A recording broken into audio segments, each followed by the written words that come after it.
During our yoga asana practice, or when we're teaching asanas, we always are thinking about in terms of flexibility, increasing our flexibility. To me, I don't really like the term flexibility. It feels a little restrictive to me because it doesn't take into account any of the other structures of the body that contribute to the movement and what creates flexibility in your body. I would love for you to start thinking about range of motion instead of the term flexibility. And as you can see here, we have the definition of range of motion. It's the capability of a joint to go through its complete spectrum of movements. There are several types of range of motion: flexion, extension, rotation, lateral flexion, abduction, adduction, pronation, and supination. Flexion, an example would be forward bending. Extension would be an example of back bending. Rotation, that's when we're twisting a part of our body. Lateral flexion is going to be sideways bending, so like when we take our head side to side, or when we're bending through the side body. Abduction is when we take something away from the midline of the body. Adduction is when we add it to the midline of your body. Pronation is when we are rotating inwardly, and supination is when we're externally rotating.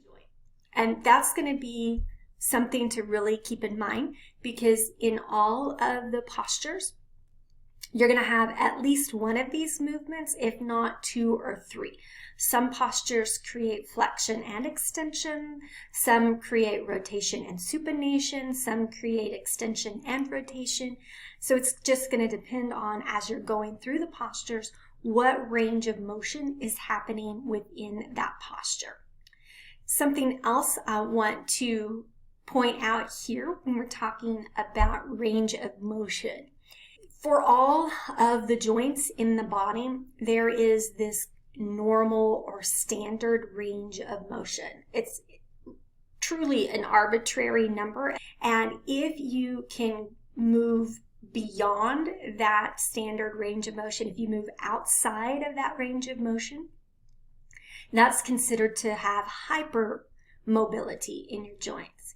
If you fall below what's considered normal or standard, then that's termed hypomobile in the joints.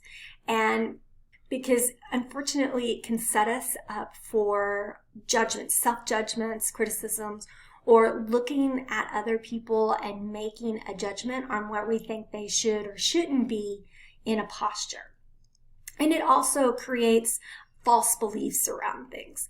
It's very common for somebody who is hypermobile in their joints to be called double jointed. Well, we know that's not really possible. People can't have two joints within their body.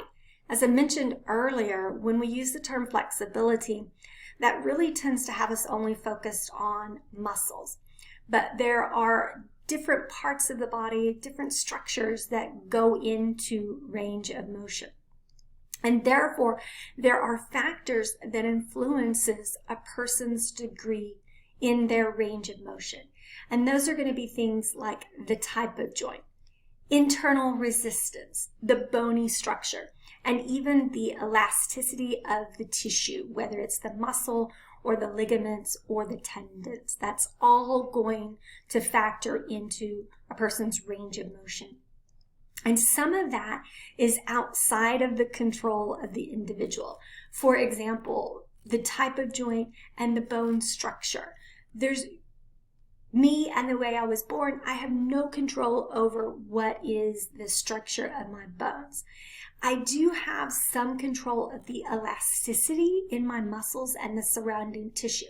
But based on my muscles, I might not have the same degree of elasticity as someone else might. So those are some important factors to keep in mind as we look at the next section. A simplified way of looking at range of motion is that it is a combination of tissue elasticity and the structure of your bones.